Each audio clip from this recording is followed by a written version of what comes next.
G'day, John's my name and I'm an alcoholic. It's good to be here today and good to be talking and what it was like, what happened and what it's like today. Well, being an alcoholic is not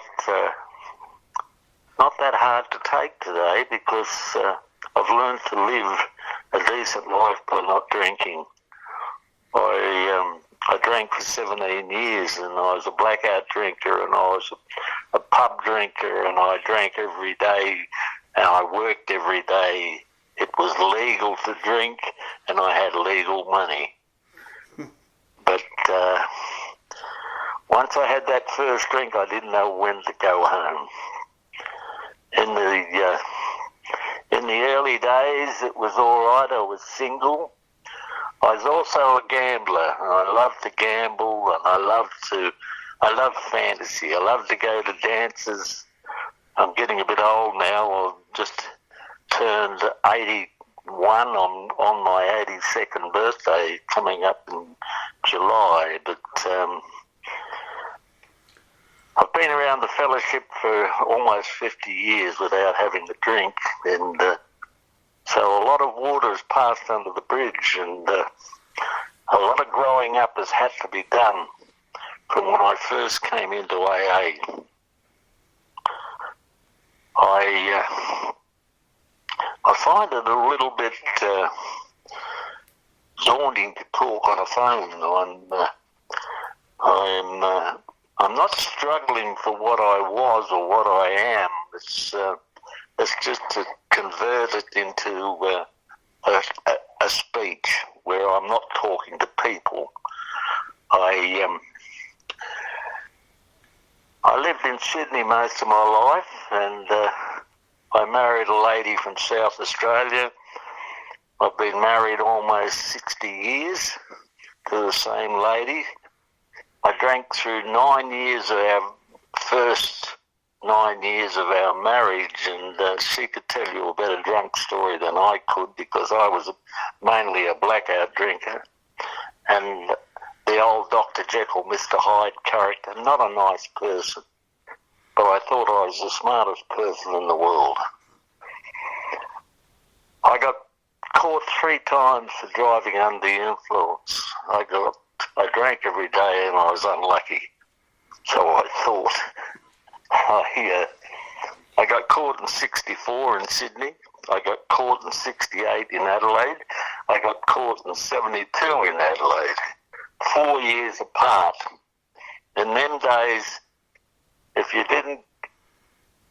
you got caught between 5 years, you were eligible for jail. And a magistrate out of Elizabeth, Donnie Dunstan, gave us a holiday on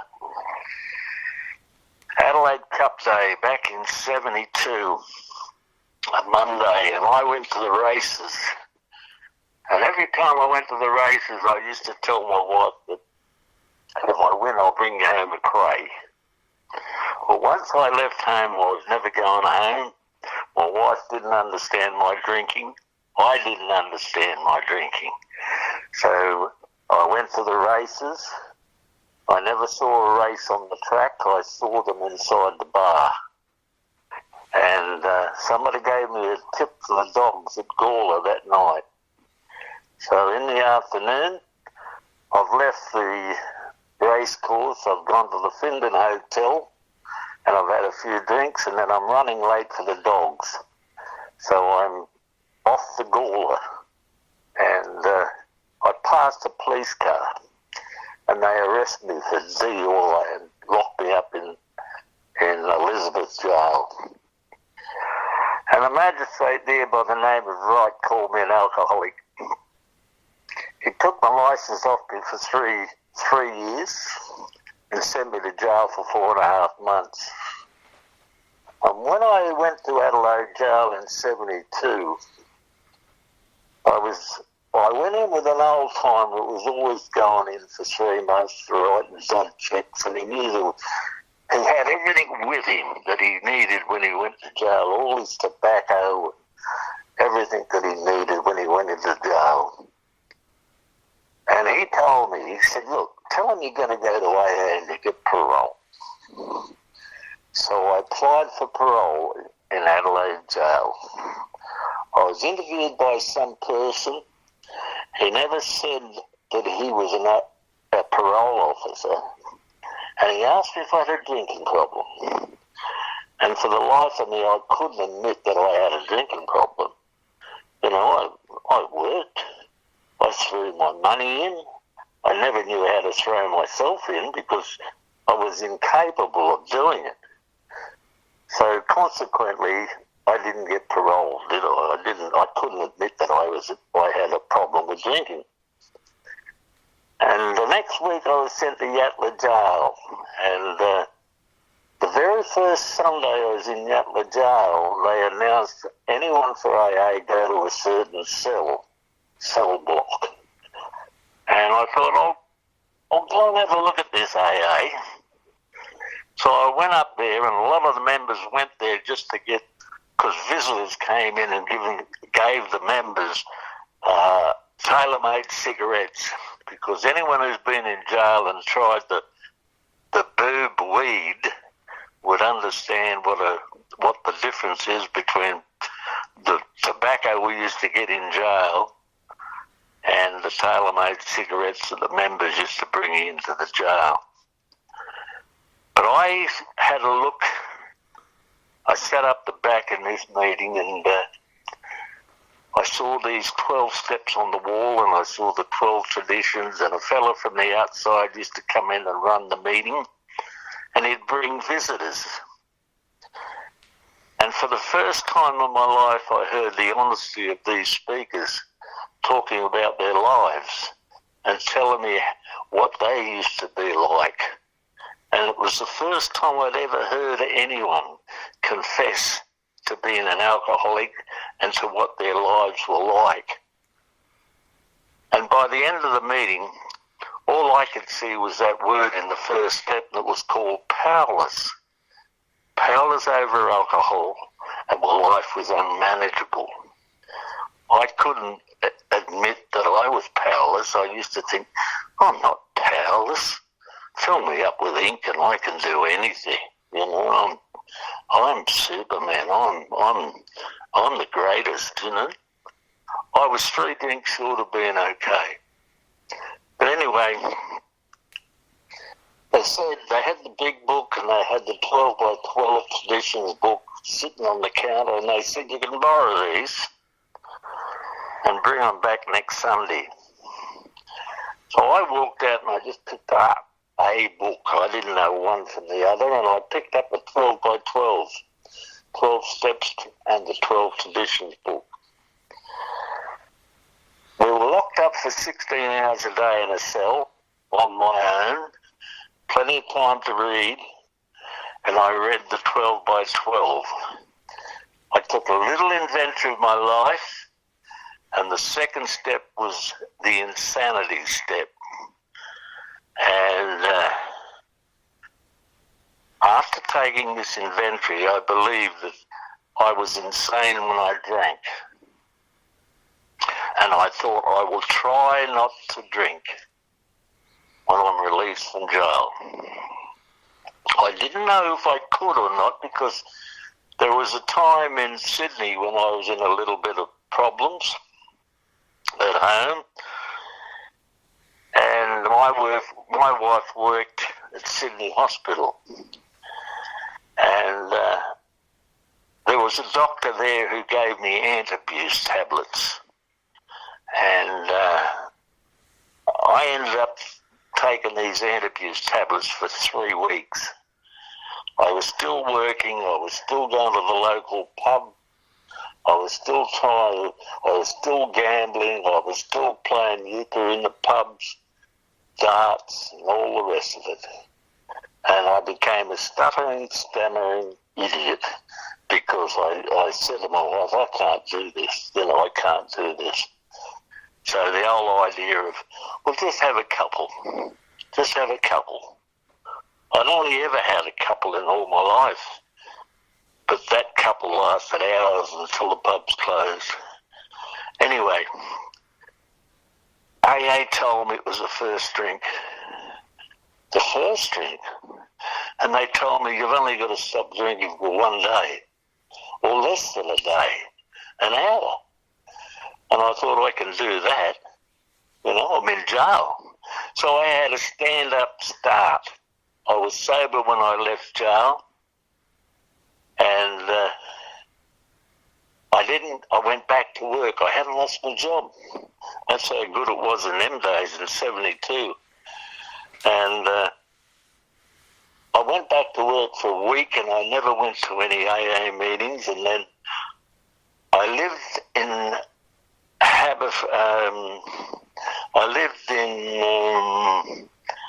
just off Hanson Road, and that's where the Thursday night meeting was, the Mansfield Park group. And I thought I'd go along on this second Thursday night to have a look. And when I went into that meeting, they made me welcome. They put their hand out and shook my hand. I thought they'd tell me to stand in the corner. You've been a naughty boy and this is a penalty. But they didn't do that. They made me welcome. They made me feel so good that I wanted to go back again. And I met all these members. Some were 17 years sober, men and women. And I never knew women could be alcoholics. But anyway, that was the start of my journey. And the journey has been going on, as I said, it'll be 50 years next 20th of June this year. And it's been a marvellous growing up program for me. I had to grow up. I was married. I had 2 young children, a daughter 3 and a son less than 12 months old. And I had to learn how to grow up with them. I was still a child. And it's been a slow learning process. It's been a God gift to me, and it's been the miracle of my life, and it's been a wonderful way of existence for me. It's been so long, and I still go to meetings. I know how it works. It works by being honest, by having an open mind, and by willing to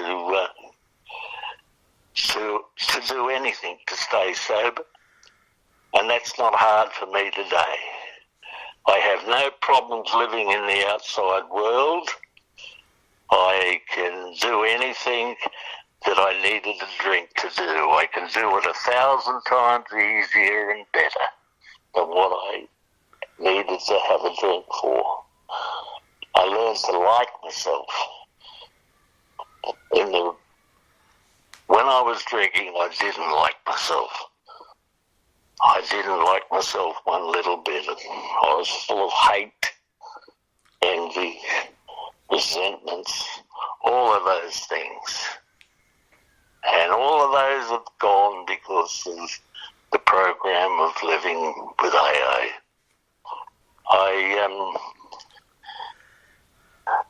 I know what it takes to live this way. Whatever you want in life, you've got to give it away. You want to have a friend, you have to be a friend. Whatever you want in life, give it away and it comes back tenfold. I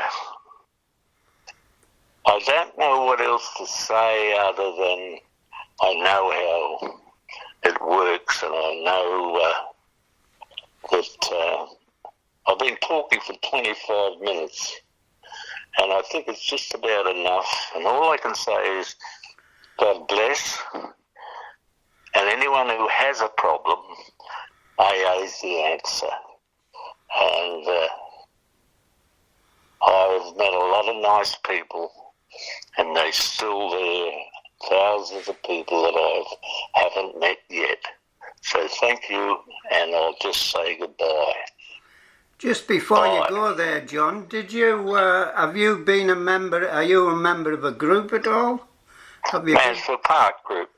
Yeah, how long have you been a member of that group? All my life. So it's around about 50 years. Yeah. Yeah. And I forgot to say I took over the secretary at 6 months. Yeah. Right? They gave me...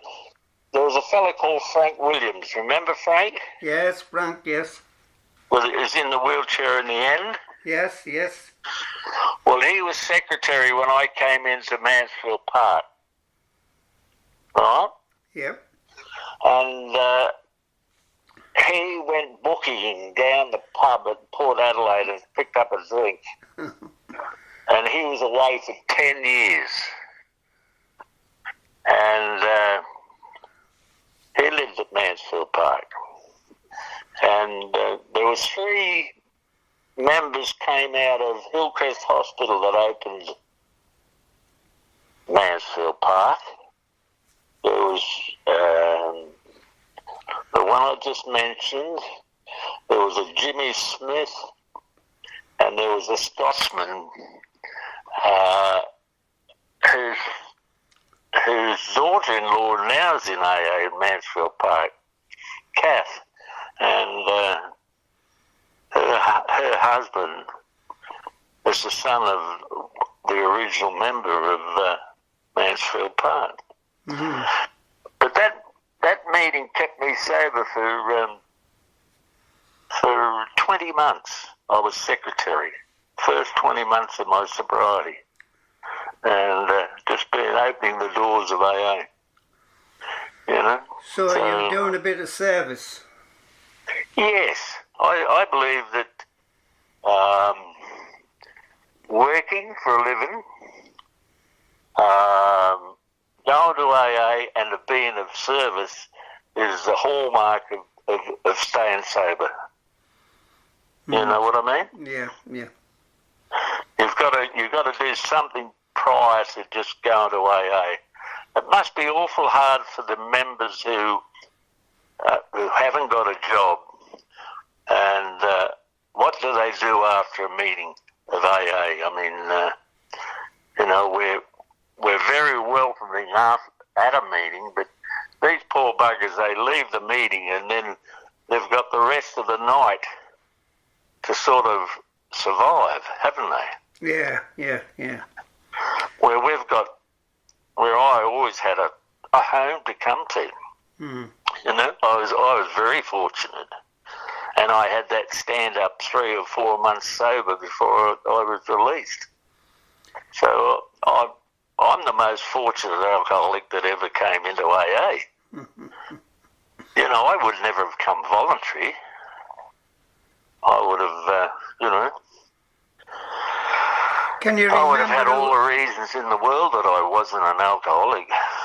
Can you remember who it was that was at the prison at Yatala? Or was it? It was called the Leopard Group. Oh yeah. They used to make the banners. They used to make the. If you ever see, you go to Nuriupta, and they've got a set of old banners. Kilburn's the same. And on the bottom of the banners, the 12 steps and the 12th tradition, you'll see this little leopard, emblem, a little leopard on the bottom of the banners.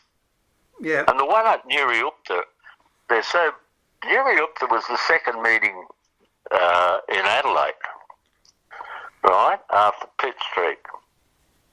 And Pitt Street or George Street, anyway. And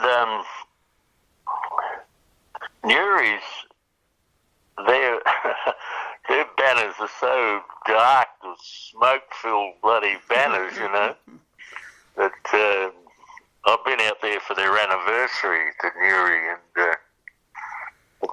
their banners are so you know, old that they're discoloured. And but the little emblem's still on the bottom, and so they were made in Yatala Jail. Oh, very good, very good. Yeah. So bit of history. Yeah. Well, Ian had all the history. Yes. You know, yes. Ian J. Yes, yes. And he passed it on to the office. Yep. All his material went to the office. Mm. So the lady in the office, she knows all about the history of AA that Ian had. Yeah. You know, so, yeah. Oh, well. All right then, John, very good. Thank you very, very much, sir, for sharing your experience, strengthening up. Well, I thank you, mate, for even asking me to talk. I know it's not easy to get volunteers for anything. and good luck with your fishing, mate. Cheers, mate. Thanks a lot, John.